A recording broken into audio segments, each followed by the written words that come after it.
Hola, bienvenidos a Stephanie Griffin Ministries. Hoy tenemos un invitado muy especial en nuestro programa. Su nombre es James Bowen y estamos muy felices de tenerte aquí, James. ¿Te gustaría contarnos un poco sobre tu ministerio y lo que haces? Muchas gracias, realmente aprecio la oportunidad. Tenemos un ministerio llamado Heritage and Hope Ministries y puedes visitar heritageandhope.org. Nuestro ministerio se dedica a hacer mucha investigación histórica, por lo que recopilamos documentos raros sobre la narrativa católica, protestante y la historia de la gran controversia.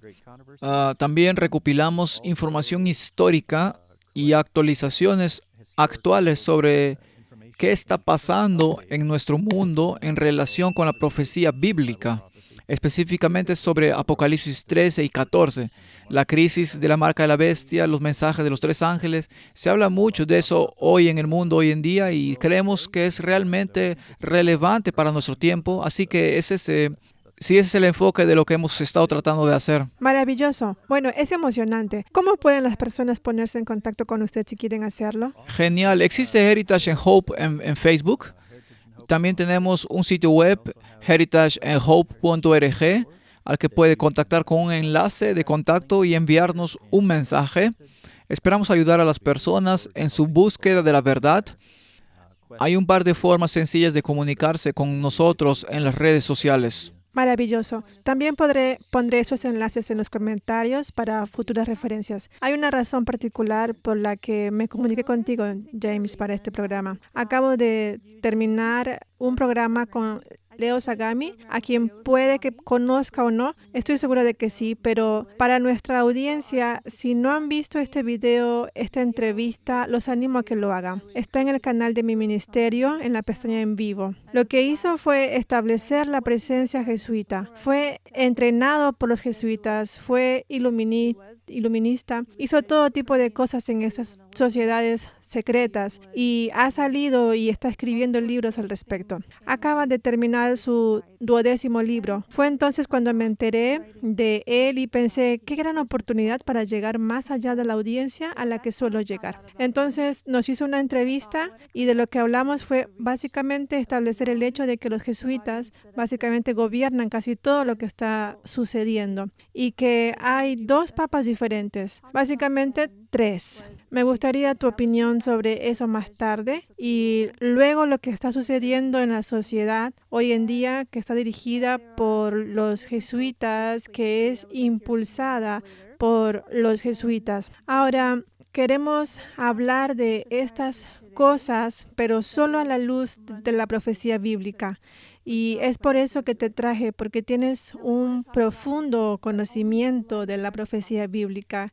Como dijiste, Apocalipsis 13, 17, etcétera.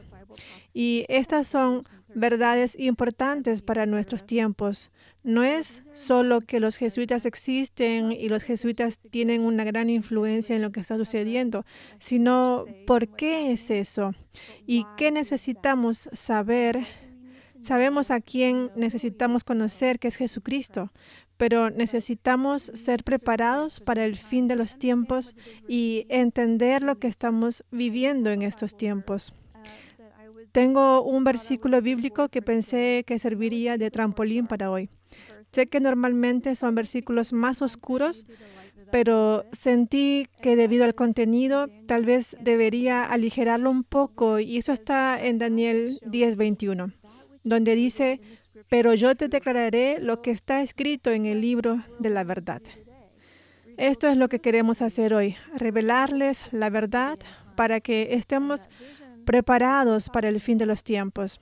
Y esa visión de la que hablaba es para hoy. Debemos entender el Apocalipsis para hoy. Así que, James, comencemos. Sí, Te di una lista completa de puntos. De hecho, te dejaré tomar las riendas y seguir con lo que tienes. muchas gracias. Sabes, Apocalipsis 14 habla de 4 advertencias. Habla de los peligros y problemas en Babilonia. Comienza en Apocalipsis 14:6. Vi volar por en medio del cielo a otro ángel que tenía el evangelio eterno para predicarlo a los moradores de la tierra, a toda nación, tribu, lengua y pueblo, diciendo a gran voz: temed a Dios y dadle gloria, porque la hora de su juicio ha llegado, y adorad a aquel que hizo el cielo y la tierra, el mar y las fuentes de las aguas.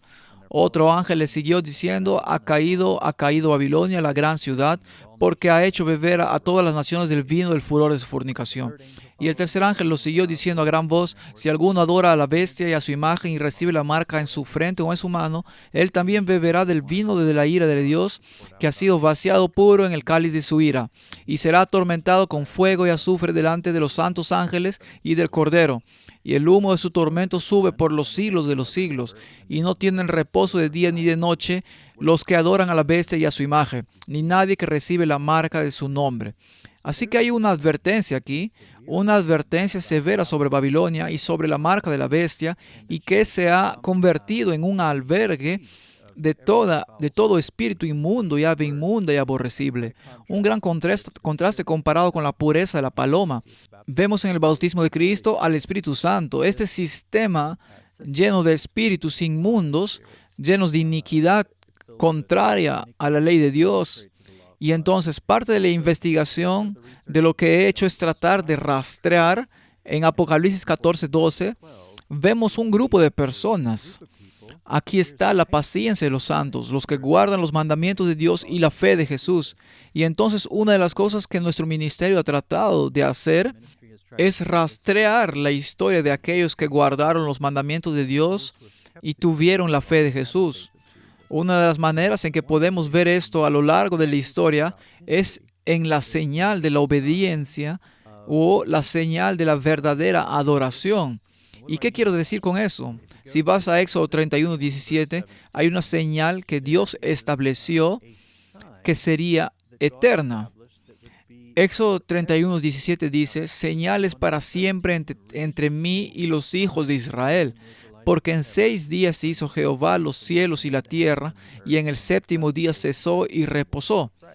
Ahora, quizás estén al tanto de algunos concilios tempranos donde comenzamos a ver que la verdadera señal de Dios se erosiona y se reemplaza. Así que un ejemplo de un concilio temprano sería el concilio de la Odisea. De hecho, tengo una diapositiva aquí que compartiré con algunos de los canónigos de ese concilio. Este es el concilio de la Odisea, y están viendo aquí aproximadamente a principios del siglo IV. Una de las cosas que leemos aquí es que los cristianos no deben judaizar descansando en el sábado, sino que deben trabajar ese día, más bien honrar el día del Señor, y si pueden descansar como cristianos, pero si alguno es hallado judaizando, que sea anatema de Cristo. Ahora, una de las cosas que creo que es interesante aquí es que no es solo que había que guardar el domingo. Por supuesto, eso se introdujo, sino que eventualmente hubo una prohibición contra obedecer a Dios en la situación y santificar su día de reposo. Y así, con el tiempo, esto se fue infiltrando cada vez más en la iglesia cristiana. De hecho, este fue un tema muy controvertido. Tengo algunos ejemplos de eso aquí. Así que este es el canon cuarto del concilio de Narbonne en el año 589. Ningún hombre libre, nacido o esclavo, gótico, romano, sirio, griego o judío hará ningún tipo de trabajo en el día del Señor. Por supuesto se refieren al domingo aquí. Tampoco uncirán ganado excepto de necesidad. Si alguien se atreviese a hacerlo, y el libre nacido deberá pagar al magistrado 6 solidi, y el esclavo recibirá 100 azotes. Por lo que se instituyó la coerción para tratar de promulgar una señal alternativa al verdadero día de reposo de Dios. ¿No es eso interesante? Vemos que se está agitando y hablando de ello de nuevo. Incluso recientemente ha habido bastante discusión en las noticias sobre el día de reposo. Una vez más, está volviendo al primer plano de la discusión. Y con un poco de coerción, obligándolos a pagar a sus empleados tiempo y medio o doble tiempo en el trabajo de los domingos. Exactamente. ¿Sabes? Es interesante. Mucha gente no se da cuenta de lo candente que fue este tema durante la Reforma. Tengo una copia aquí de algunos de los concilios y cánones, uno tras otro, aquí. Londres En 1237 después de Cristo, todo clérigo debe prohibir a sus feligreses frecuentar los mercados el día del Señor y salir de la iglesia. Budapest en 1279, los feligreses deben asistir a misa en su propia iglesia parroquial todos los domingos y festivos. Y 1286, los sacerdotes deben, bajo pena de suspensión, notificar a su obispo sobre el trabajo servir realizando los domingos. Así que, como puedes ver, uno tras otro, concilio tras concilio, durante cientos de años hubo prohibiciones contra el trabajo los domingos. Ahora, voy a retroceder un segundo aquí, solo para decirles lo que estoy leyendo. Este libro aquí mismo, la Sacrosanta Concilia. Este es un registro de los concilios sagrados y fue publicado por dos jesuitas, Philip Lave y Gabriel Cosart. Así que es casi... Lo comparo con la versión jesuita del conflicto de los siglos. Imagínense que el conflicto de los siglos contara desde el lado de los jesuitas. Este es su... Ahora, obviamente los jesuitas llegaron mucho más tarde en la historia que algunos de estos primeros concilios que estás viendo. Surgieron después de Ignacio de Loyola. Pero sin embargo, están escribiendo la historia de los concilios de Roma aquí y puedes volver a sus obras. Y de hecho tenemos los 18 volúmenes de la Sacrosanta Concilia. También puedes encontrarlos digitalizados en Google. Pero es muy interesante ver la historia de lo que hizo Roma. Fueron más allá en términos de coerción. Aquí vemos en el concilio de Basilio, en 1434, una especie de primer ajuste de cuentas para la identificación universal. Así que en realidad eran aquellos que, estamos hablando de los judíos aquí, deben ser obligados bajo severas penas a usar alguna prenda con la que puedan distinguirse claramente de los cristianos. Para evitar que se excedan, deben ser obligados a vivir en áreas de las ciudades y pueblos. Así que Roma quería que estas personas se agruparan en guetos. Querían que usaran algún tipo de marca distintiva, así como una cruz de oro, no una cruz de oro, una estrella de oro. Algo que vemos en Alemania más tarde, ¿sí? Pero además los domingos y otras festividades solemnes no debían atreverse a tener sus tiendas abiertas ni a trabajar en público. Así que esta era una táctica de larga data de Roma para identificar claramente a sus enemigos y atacarlos. Tengo que pensar en los cristianos y específicamente en el contexto de los adventistas. Hemos sido llamados a vivir en el campo. Y mirando hacia atrás en la historia, puedo ver aquí cómo la táctica de Roma ha sido intentar utilizar las ciudades como un medio de coerción en su estrategia, y para evitar coerciones como esta, ¿no es interesante cómo se supone que debemos vivir en el campo? Realmente lo es. Nunca lo consideré en ese contexto antes, principalmente porque no sabía que los obligaban a vivir en las ciudades. Sí, es una vieja táctica que usaban como un medio de control, como medio de monitoreo, como un medio para obtener información, etc. Ahora se ha vuelto tan malo que puedes echar un vistazo aquí mismo en los anales de Roger de Joven, y este manuscrito en particular es del Corpus Christi College en Cambridge. Puedes leer aquí que Guillermo el Conquistador, de hecho, una de las cosas que tenía prohibida era comprar o vender cualquier cosa los domingos. Así que era una de las cosas que Roma hizo para intentar proteger el domingo. Pero además, Guillermo el Conquistador fue incluso a un grado mayor. Hizo que toda la tierra de Inglaterra fuera tributaria del pontífice romano y no permitió que nadie bajo su poder comprara o vendiera nada que fuera encontrado desobediente a la sede apostólica. Así que si eras encontrado desobediente a Roma, no podías comprar ni vender. Me recuerda a Eclesiastés, donde leemos que no hay nada nuevo bajo el sol. ¿Recuerdas ese texto? Sí. Eclesiastés 1:9, lo que se ha hecho se volverá a hacer. Lo que se ha hecho se volverá a hacer porque no hay nada nuevo bajo el sol. Este poder instituyó no comprar ni vender para los herejes que fueron encontrados desobedientes a Roma. Tendrá una herida mortal que sanará, y mirando hacia atrás en la historia, se puede ver que había una pena de muerte. De hecho, incluso en la historia temprana de Estados Unidos, en 1612, en la colonia de Virginia, la tercera pena por quebrantar el sábado era sufrir la muerte. Así que para mí es un poco aterrador ver, al menos hasta tal punto que hoy vemos a nacionalistas cristianos abogando por la tradición en la historia estadounidense para recuperar las leyes azules.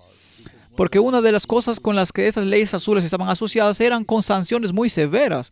De hecho, incluso se establecieron comités de vigilancia para intentar rastrear a las personas que pudieran ser vistas quebrantando esas leyes e instituir persecución contra aquellas personas que quebrantaran la ley del sábado. Así que es muy interesante lo que estaba sucediendo. ¿Puedo retomar un comentario que hiciste? Adelante.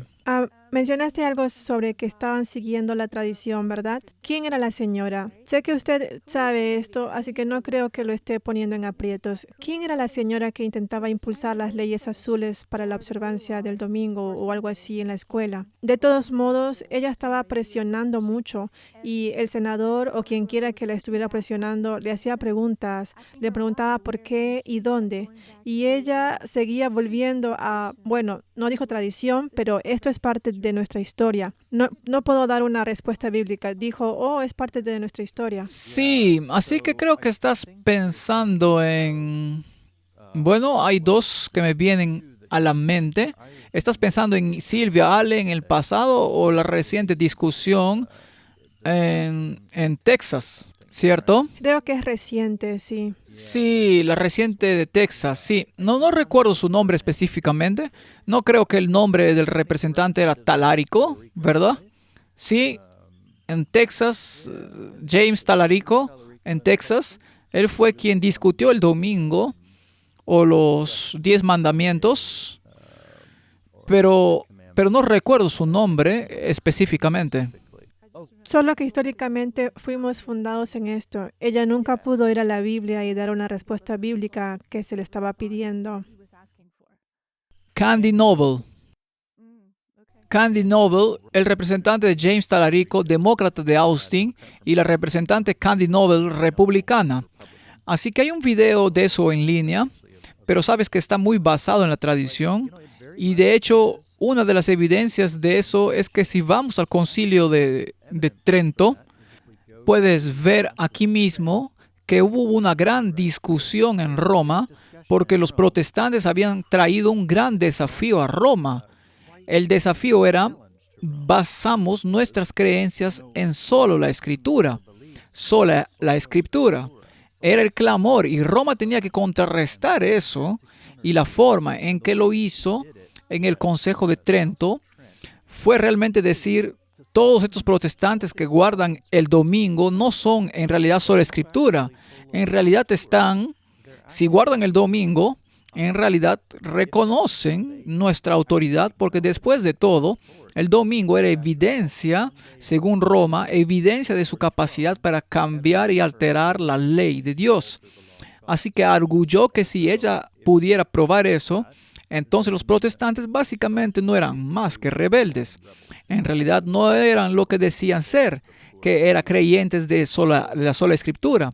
Y entonces la estrategia aquí fue presentada por el arzobispo Gaspar del Faso, y esto fue fuertemente respaldado por los jesuitas en el Concilio de Trento, pero él fue y predicó un sermón el 18 de enero de 1562, hablando sobre el día de reposo. El día más glorioso en la ley ha sido cambiado al día del Señor. Estos y otros asuntos similares no han cesado en virtud de la enseñanza de Cristo, porque Él dice que ha venido a cumplir la ley, no a destruirla, pero han sido cambiados por la autoridad de la Iglesia. Así que esto era evidencia de la autoridad de Roma. Y solo para dar una idea de lo candente que fue este tema en la Reforma, ¿recuerdas el ultimátum que dieron los príncipes al emperador Carlos V? ¿Recuerdas después de los días de Lutero? No sé si viste esa vieja película en blanco y negro de Lutero de aquella época, pero cuando los príncipes protestantes se enfrentaron a Carlos V, le dieron, entre otras cosas, la Confesión de Augsburgo, y parte de la Confesión de Augsburgo, lo interesante de esa confesión es esta declaración aquí. el artículo 28 dice que también citan que el sábado ha sido cambiado al domingo, contrario al decálogo como ellos lo ven. Tampoco hay ningún ejemplo más publicitado y citado que el cambio del día de reposo, y por lo tanto desean preservar la gran autoridad de la Iglesia, ya que se prescindió de los 10 mandamientos y se alteró algo en ellos. Así que este fue el tema más candente de la Reforma. Literalmente el argumento estaba vinculado a la preservación de la autoridad de Roma, por lo que fue la base de la autoridad de Roma en la Reforma protestante. Y esto, por cierto, no solo se reflejó en la Confesión de Augsburgo, sino que también se puede ver en las obras de Felipe Melanchthon, en su Corpus Doctrine Christiana. Ellos alegan Sabbatum mutatum endem Dominicanum. Algo interesante sobre esa palabra mutatum en latín es que la misma palabra latina que encontramos en Daniel 7:25 en la Vulgata latina, donde el cuerno pequeño cambian los tiempos y las leyes. Y posteriormente encontramos que la gran afirmación de la autoridad romana posterior fue que si realmente eres sola escritura, debes ser adventista del séptimo día. Y eso fue dicho por varios de sus autores, porque el resto del mundo protestante no se da cuenta de que están aceptando la autoridad católica romana. Es bastante interesante algunas de las afirmaciones y declaraciones que surgieron posteriormente. Aquí hay un ejemplo de eso.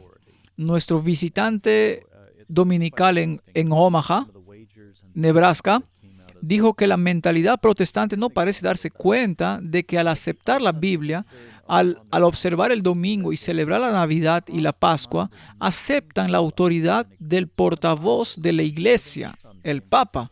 Y uno de los ejemplos de declaraciones que hicieron fue, y de hecho tenemos una copia de este libro aquí mismo, si la Biblia es la única guía, en otras palabras, si eres sola escritura para el cristiano, entonces los adventistas del séptimo día tienen razón al observar el sábado con los judíos.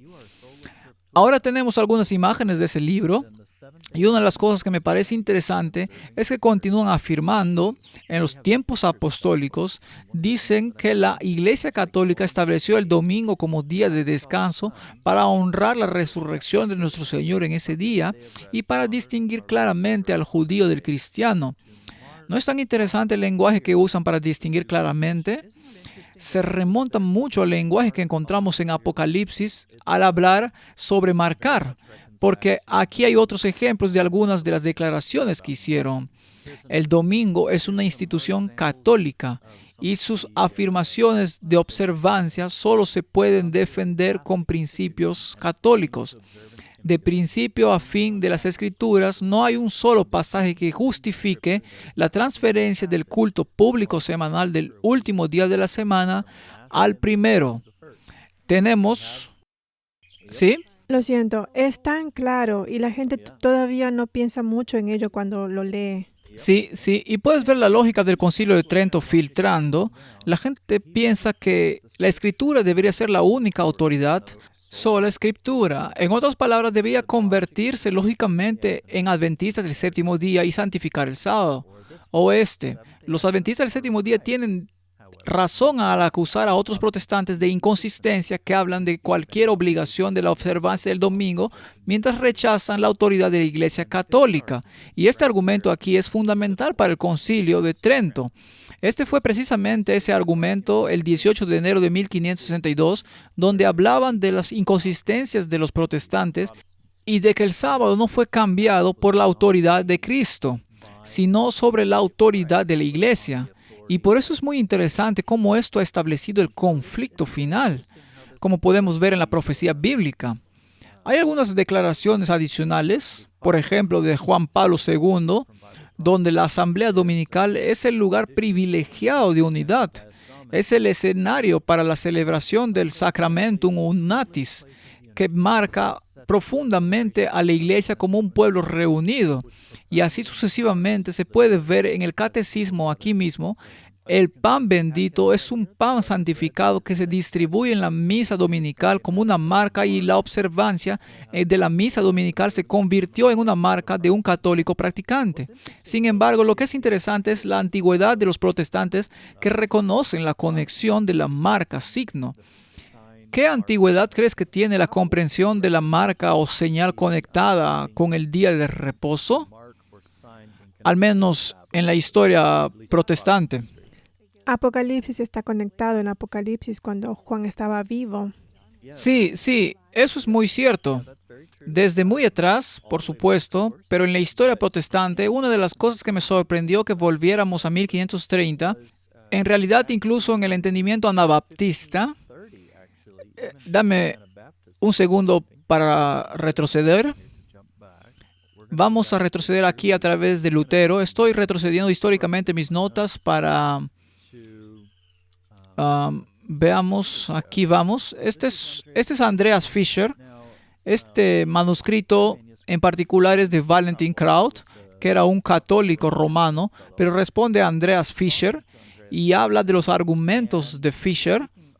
Fischer dice que enseñó que el sábado de la tabla era una señal junto con las otras, por lo que debe poder significarse y testificarse, por lo que es fascinante ver que los anabaptistas en realidad comenzaron a reconocer esta conexión entre el sábado como señal de Dios y luego, en última instancia, también reconocieron el domingo como la señal de Roma.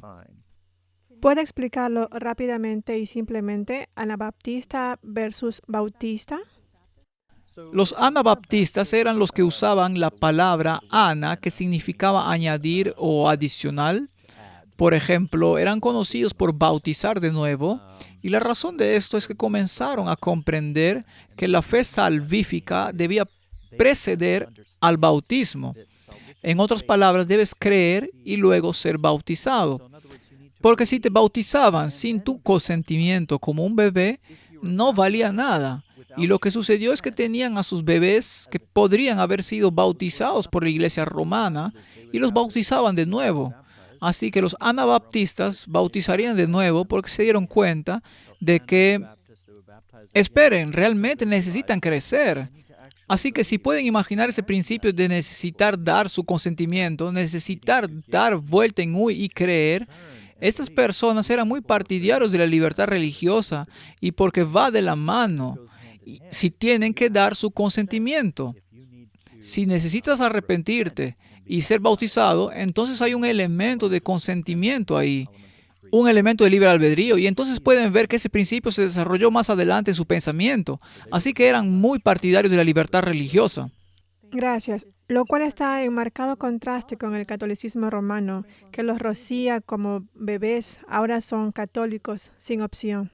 Exactamente, una de las formas, sí, y una de las formas en que podemos ver eso reflejado, incluso por ejemplo, en algunos de los valdenses, fue que lo llamaron una obra del anticristo que apela al poder secular, y por lo tanto para ellos creían en una separación de la iglesia y el Estado en los escritos valdenses, que fueron una especie de precursores de algunos de los anabaptistas también. Bien, gracias. Aprendí mucho.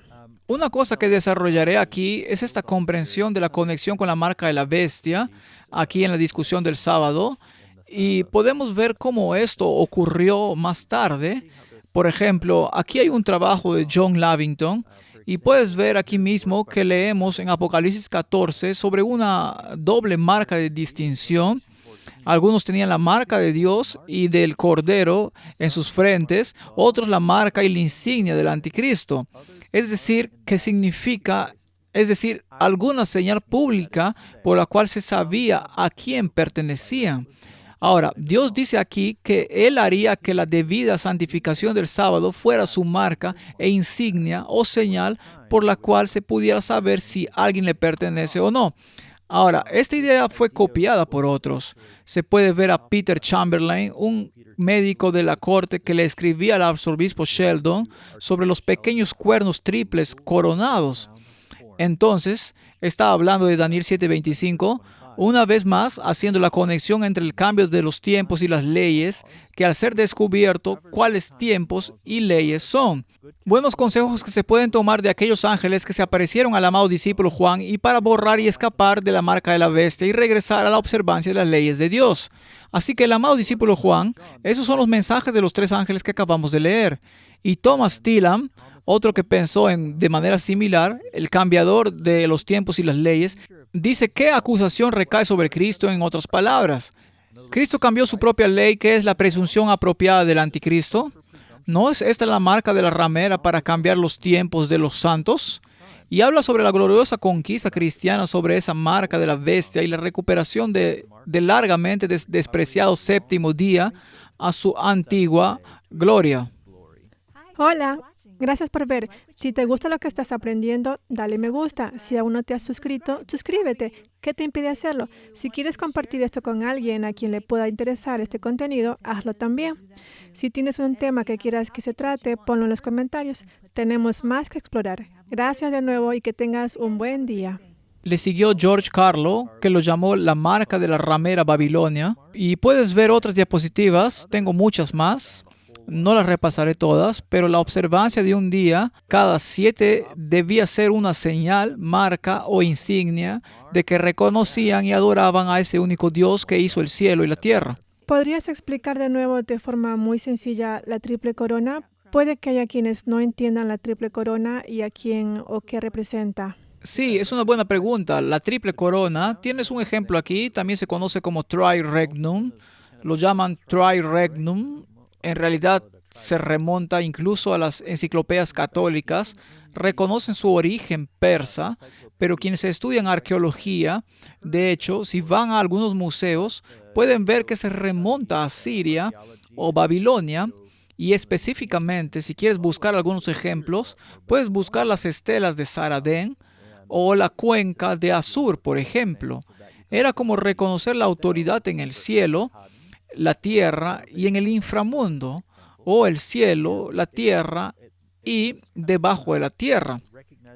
Ahora, si puedes recordar, piensa por un segundo en el mandamiento del sábado. ¿Qué dice el mandamiento del sábado en Éxodo 20? Si volvemos a Éxodo 28, leamos el versículo 11, porque en 6 días hizo Jehová los cielos, la tierra y el mar. Hay 3 lugares, ¿verdad? En 6 días Jehová hizo los cielos, la tierra y el mar. Tienes 3 regiones allí. Así que Dios está estableciendo su gobierno sobre esas 3 regiones. Y aquí el anticristo ha llegado y ha tratado de establecer su autoridad sobre las mismas 3 regiones. Vaya, y esto es algo que usaría el Papa. Sí, y Francisco también tenía una, aunque esta de aquí creo que es la tiara belga. Creo que esta es particular. Esta imagen en particular es una tiara belga.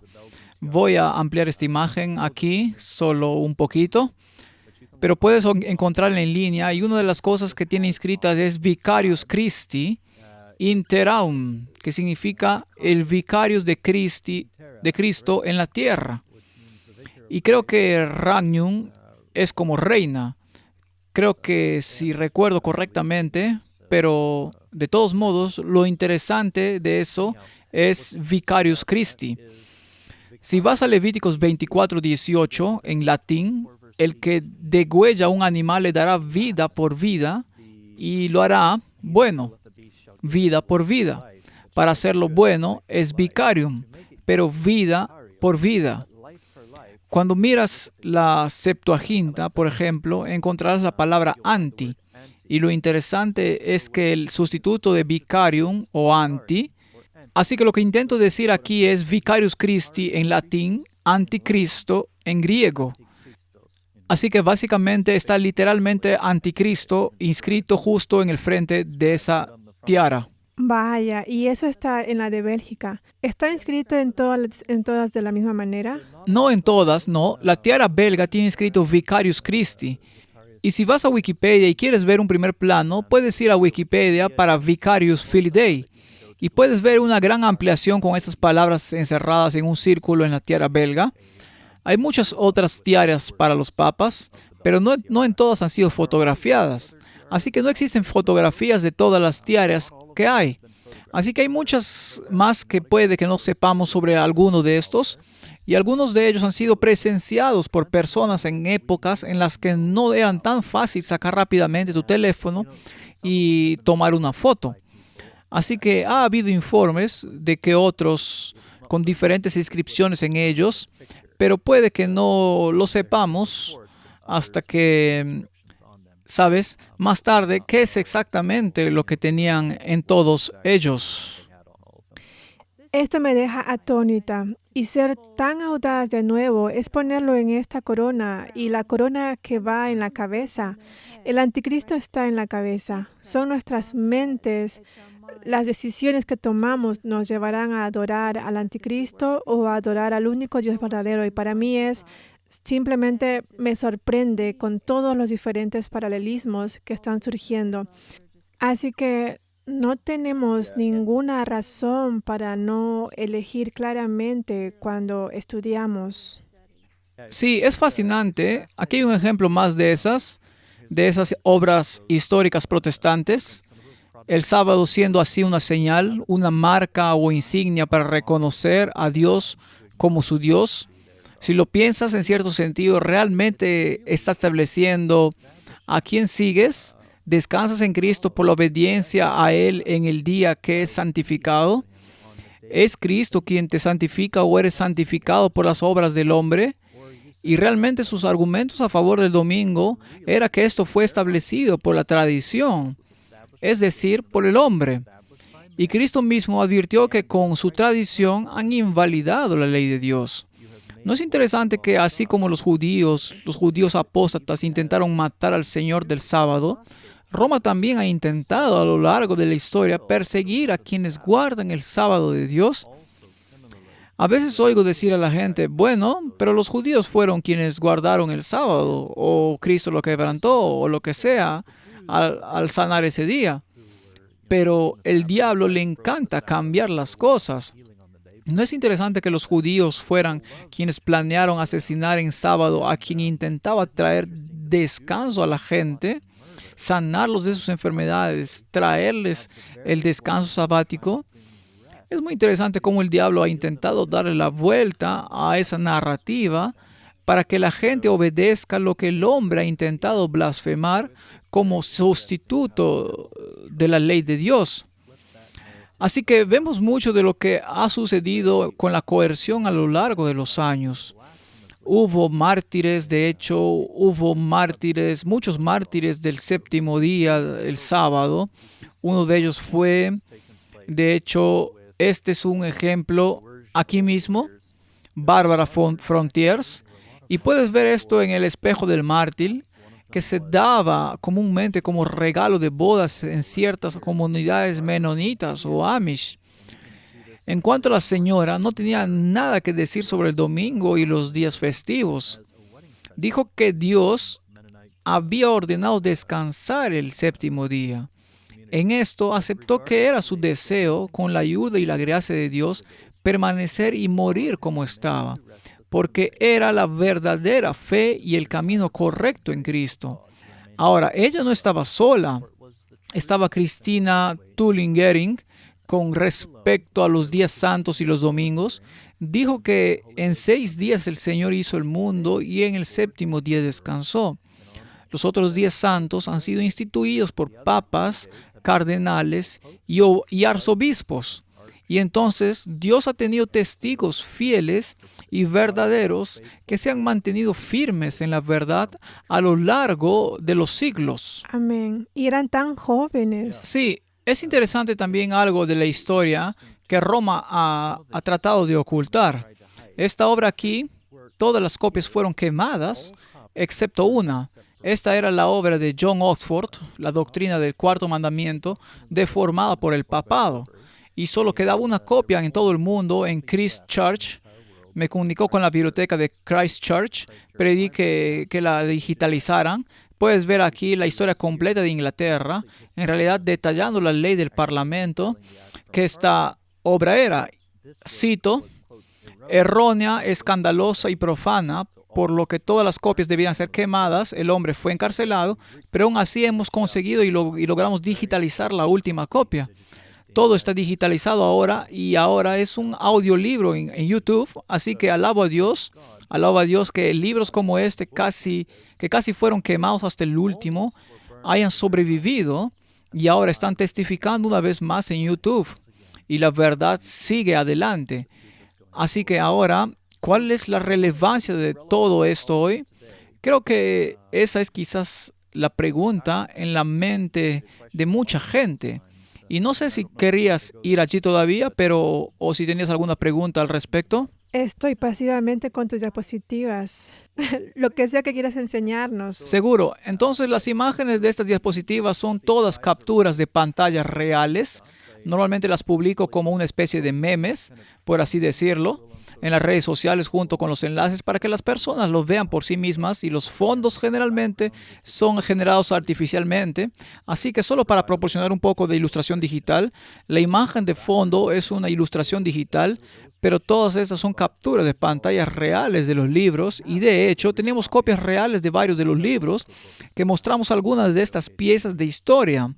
Pero ha habido mucha discusión sobre el sábado aquí recientemente. ¿Has visto alguna discusión en los últimos años? En los últimos años, solo un pequeño video de YouTube que sigue apareciendo. ¿Y es ella de Arizona? Una mujer dijo que todos deberían estar en la iglesia el domingo. Sylvia Allen, sí. Así que comencé a observar muchos de los movimientos para el descanso dominical en los últimos años, específicamente alrededor del año 2020. Por supuesto, tuvimos la pandemia que se extendió en ese momento. Y una de las cosas que me sorprendió fue que a nivel mundial, en medio de la pandemia, hubo muchas naciones que comenzaron a hablar sobre los confinamientos dominicales. Se puede ver dónde los infractores del domingo en Tamil Nadu, por ejemplo, fueron arrestados. Se puede ver cómo Filipinas tuvo confinamientos y por lo tanto se ha discutido mucho sobre los confinamientos dominicales. En realidad vi alrededor de 500 artículos de noticias y para darles una idea, este es un pequeño clip que preparé con una recopilación de todos esos artículos de noticias que hablan sobre el descanso dominical, y ahora hay nacionalistas cristianos que están hablando de sí. Vamos a hacer esa ley, haremos esa ley. Y entonces hay un movimiento que busca recuperar esto y ponerlo en el centro de la discusión. Tengo curiosidad. Adelante, lo siento. Estaba pensando, Trump trajo una nueva oficina a la Casa Blanca. ¿Qué es? ¿Religiosa o algo así? Libertad religiosa, sí. Sí, con Paula White. Sobre eso tienes al Papa León. Creo que ha hecho 2 o 3 comentarios sobre el domingo de descanso o algo así. Sí, y sabes que su nombre era tan interesante porque la última vez que tuvimos un Papa León XIII, fue en 1888, y en ese periodo de tiempo lo que estaba sucediendo en los Estados Unidos era que de hecho se introdujo la ley dominical Blair o el proyecto de ley Blair, y fue un adventista del séptimo día quien se presentó ante el Congreso de los Estados Unidos para defender la libertad religiosa y defender la libertad religiosa. Y por eso es interesante que León XIV, que ahora es el actual Papa, eligiera su nombre como referencia a León XIII. Una de las grandes cartas o grandes encíclicas de León XIII fue la encíclica Rerum Novarum, que en realidad abogó por el descanso dominical y habló específicamente sobre el descanso dominical. Creo que puedo tener una copia de esa encíclica aquí. Esta es Rerum Novarum, donde del verso 41 dice que de esto se sigue la obligación de cesar el trabajo y la labor los domingos y días y ciertos días festivos. El descanso del trabajo no debe entenderse como un mero ceder a la ociosidad, mucho menos como una ocasión para gastar dinero y para la indulgencia viciosa como muchos quisieran que fuera, sino que debería ser un descanso del trabajo santificado por la religión. Así que continúa hablando sobre el descanso dominical. Así que es muy interesante ver que León XIII era muy partidario del domingo y ahora tenemos a León XIV que está en el poder. Sí. También es interesante, en 2022, este fue el doctor Chad Pecknold, quien habló en la Universidad San Franciscana de Steubenville y abogó por el descanso dominical. Estoy seguro, bueno, puede que haya mucha gente por ahí, no sé si se escucha el audio cuando reproduzco el clip. ¿Escuchas ese audio? No, no lo escucho. ¿Está bien? Sí, normalmente funciona bien en Zoom para eso, pero de todos modos este es un clip. Aquí puedes echar un vistazo en línea para la Universidad San Franciscana de Steubenville. Uno de los copresentadores para eso fue J.D. Vance, quien es el actual vicepresidente. Así que la persona que puso esto, Zorre Amari, también es un defensor de las leyes azules. Es alguien que me bloqueó en Twitter. En realidad, porque me opuse a él en alguno de los impulsos de la ley azul. Pero sí, editor de Catholic Tribune, y definitivamente todos están trabajando juntos en cierto sentido para impulsar en esta dirección. Y hemos visto aquí recientemente a personas como Jonathan Berry, y lo congelaré. Así que esta fue una discusión en 2023, en el momento estadounidense, donde aboga por las leyes azules. Está Jonathan Berry allí mismo. Jonathan Berry es actualmente el candidato para el puesto de procurador laboral bajo el gabinete de Trump y de hecho acaba de dar testimonio ante el Comité de Salud, Educación, Trabajo y Pensiones la semana pasada. Su votación real para la sesión ejecutiva tendrá lugar este jueves a las 9:30 de la mañana. Así que potencialmente veremos una votación sobre su nominación avanzando, creo, hasta la confirmación completa del Senado. Pero él es el autor del capítulo 18 del proyecto 2025 y el proyecto 25 aquí bajo el Departamento de Trabajo y agencias relacionadas. Ha hablado aquí mismo sobre una iniciativa para que el Congreso fomente el descanso comunitario modificando la ley de normas laborales justas para exigir que a los trabajadores se les pague tiempo y medio por las horas trabajadas en el día de reposo ese día. Sería el domingo por defecto, excepto para los empleadores con una observancia religiosa sincera de un día de reposo en un momento diferente. Así que, por ejemplo, de viernes a sábado, al atardecer, ahora suena bien, ¿verdad? Quiero decir, suena como si estuviera haciendo una extensión de libertad religiosa, ¿verdad? Suena así, pero creo que he leído otros. Sí, bueno, ya sabes, el problema con esto es que en realidad se remonta a 1888, cuando se aprobó la ley Blair en los días del Papa León XIII, y todos los demás intentaron de manera similar dar a los adventistas una cláusula de exención si los ayudábamos a aprobar el proyecto de ley. Y Alonzo Jones en realidad se opuso diciendo, espera, eso es solo una cláusula de tolerancia disfrazada. Cláusula de tolerancia, lo que significa que en algún momento se eliminará y ya no existirá. En otras palabras, es solo un paso más. Y Jonathan Berry también dijo en esa entrevista para The American Moment que ese tipo de propuesta no es una panacea. En otras palabras, es algo así como una etapa 1, por así decirlo, donde potencialmente habrá leyes más estrictas que seguir y habrá más y más en el futuro. Tuve la oportunidad de comunicarme personalmente con Jonathan Berry para dialogar con él y compartir algunas de las conversaciones que hemos tenido hasta ahora, incluyendo algunas de las leyes de la Reforma Protestante y demás. Él sabe que nuestro asesor general, Todd Farland, se ha comunicado y ha hablado con él. Creo que también hay otros, pero hay una necesidad ahora, incluso para comunicarles a nuestros senadores la historia de lo que ha sucedido en torno a esto en tiempos pasados. Estoy de acuerdo. Quiero decir, se supone que debemos hacer oír nuestra voz en cosas como esta. Sí, es interesante hoy en día, simplemente viendo lo que está pasando, incluso en Twitter. Hay mucha gente hablando de las leyes azules dominicales en Twitter, así que estamos empezando a ver que se agita con más frecuencia. Aquí hay algunos ejemplos de lo que es una amenaza para la civilización occidental que no recibe suficiente atención, la falta de leyes azules. Ahora, lo que es interesante es que estamos viendo esto específicamente entre el tipo de católicos tradicionalistas más radicales en particular, lo que me recordó por un segundo, creo que mencionaste algunas cosas sobre el Vaticano II. ¿Cuál era tu comprensión del Vaticano II hasta este momento? Sé que tuviste algunas conversaciones con otras personas con experiencia en eso, quizás en esa área de la historia.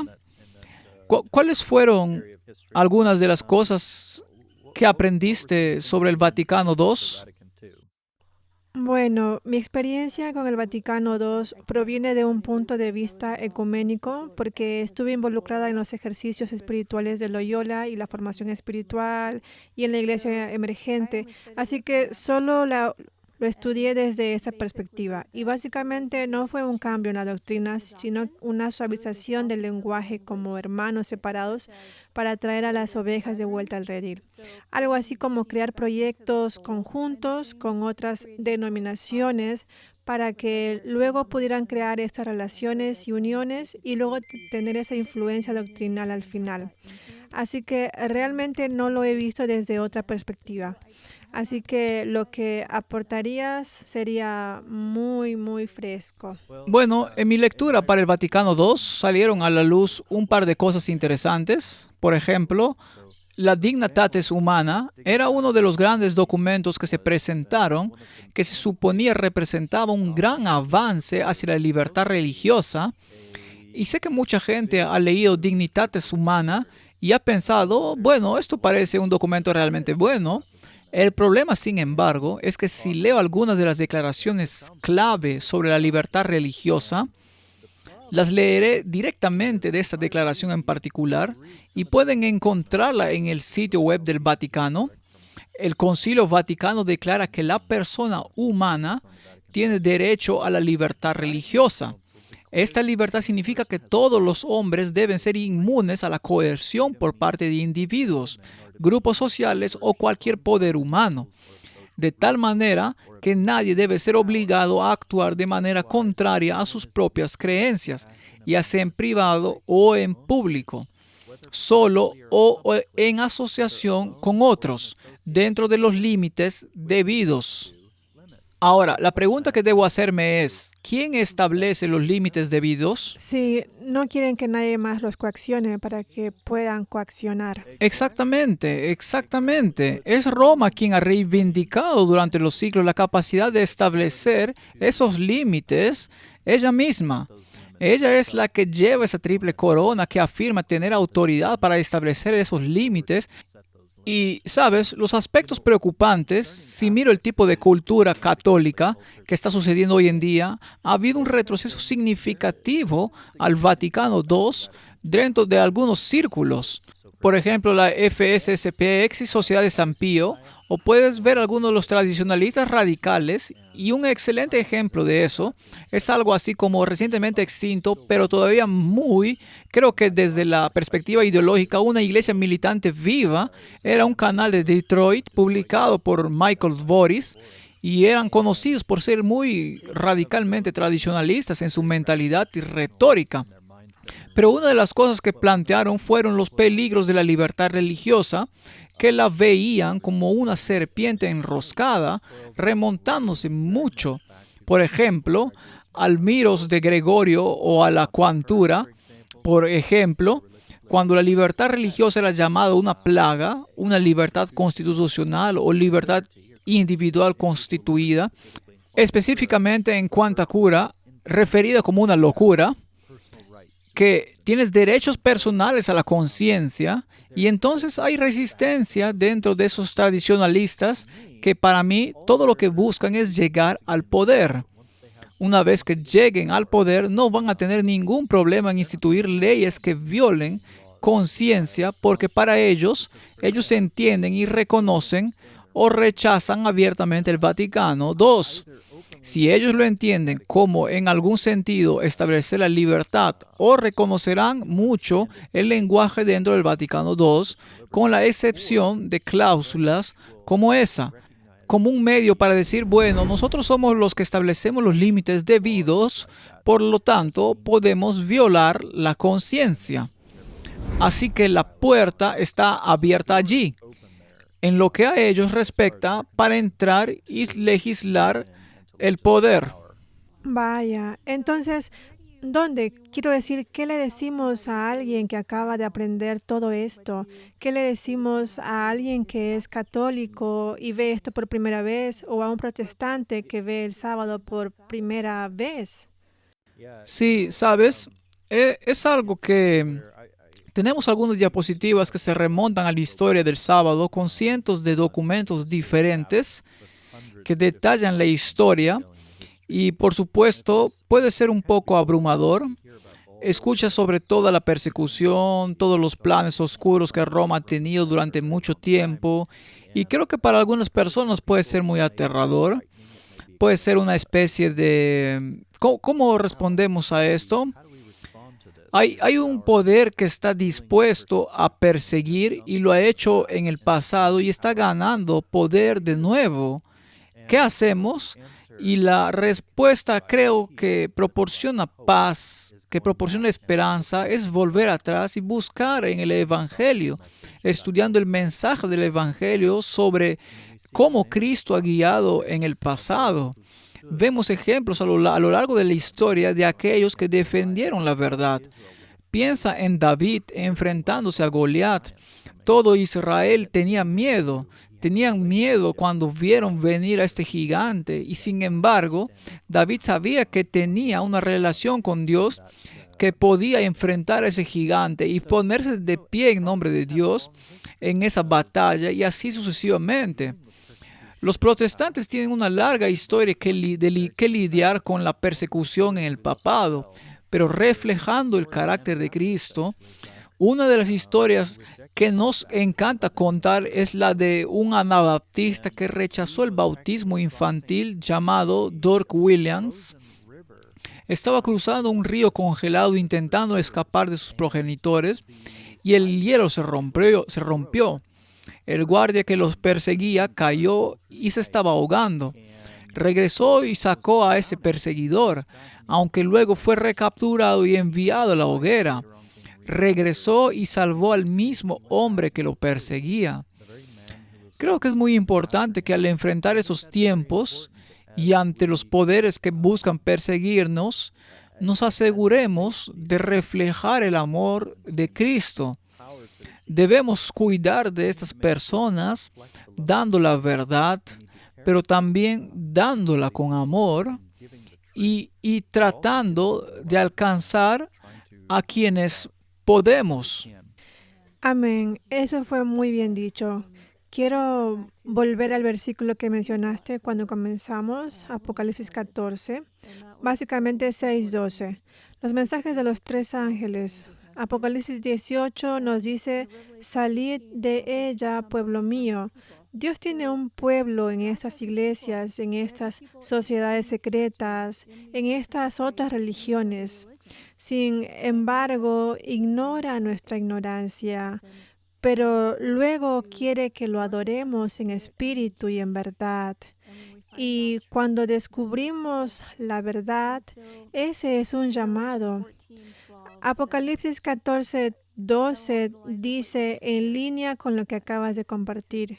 Juan dijo, aquí está la paciencia de los santos. Aquí están los que guardan los mandamientos de Dios y la fe de Jesús.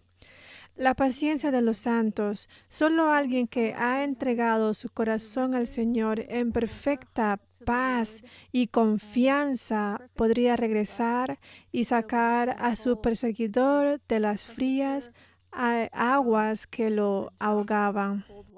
Amén. Ese es el carácter de Cristo. Incluso cuando lo encontraron en el jardín y a este guardia le cortaron la oreja, Él la sanó. Sin embargo, lo llevaban a juicio y muerte. Ese es el espíritu que debemos tener y que Dios quiere poner en nosotros. Si se lo permitimos, pero si rechazamos la verdad, no vamos a desarrollar ese carácter. Amén. Amén. Sí, Apocalipsis ha proporcionado mucho acerca de, si piensas en los primeros versículos, es una revelación de Cristo. Hay un gran contraste en lo que Cristo hizo en su humildad, descendiendo y humillándose a sí mismo hasta el punto de la cruz, al demostrarnos esa humildad como ejemplo y lo que el papado ha hecho. Hubo cortes de madera que se hicieron en la Reforma. Una de las cosas que Lutero y otros solían usar, los luteranos solían usar algunas de estas xilografías que comparan y contrastan al Papa con Cristo, cómo Cristo entró con humildad y cómo el Papa entró con coronas y oro, joyas y toda la riqueza y pompa, y cómo Cristo fue y lavó los pies de los discípulos, y sin embargo el Papa quería que le besaran el dedo del pie. Todos los diferentes contrastes entre Cristo y el anticristo, y hay una completa diferencia de carácter en cómo se manifiestan los dos. Y sin embargo, mucha gente cree en las mentiras y el engaño. ¿Hay algún tipo de excusa para todo esto? ¿Hay algún tipo de justificación para todo esto? Y realmente no la hay. Así que tenemos un mensaje que dar, tenemos una advertencia que dar a un mundo moribundo sobre la cercanía del pronto regreso de Cristo. Y esto no es algo que, y una vez más quiero volver a la idea de que esto no es un mensaje de miedo en un mal sentido. Quiero decir, por supuesto que debemos temer a Dios y darle gloria, pero no debemos mirar estos eventos y temer lo que la bestia nos va a hacer. Si eso tiene sentido, porque sabemos por las Escrituras que cuando vean todas estas señales sucediendo, levanten la cabeza porque la venida del Señor está cerca. Y debemos mirar estos indicadores proféticos como algo que brinda esperanza en la cercanía del regreso de nuestro Salvador. Así que no es algo que se deba mirar con temor, siempre que tengamos esa relación con Cristo. Lo dijo hermosamente, todo proviene de la relación. Podríamos hacer las cosas correctas sin la relación y aún así terminaremos con la marca. Así que Dios quiere una relación y por eso envió a su Hijo. Dio todo lo que pudo dar por nosotros. Amén. Solo pide nuestros corazones. Amén. Gracias, James. Esta ha sido una presentación increíble. Espero que regreses. Tengo una agenda. Está bien, está bien. Muchas gracias. Gracias. Y recuerden todos, el nombre de su ministerio es Heritage. Heritage and Hope Ministries, sí. Heritage and Hope. Y eso es lo que nos has dado hoy, James, tan hermosamente. Está bien. Esperamos verte de nuevo y que Dios los bendiga a todos. Hasta la próxima.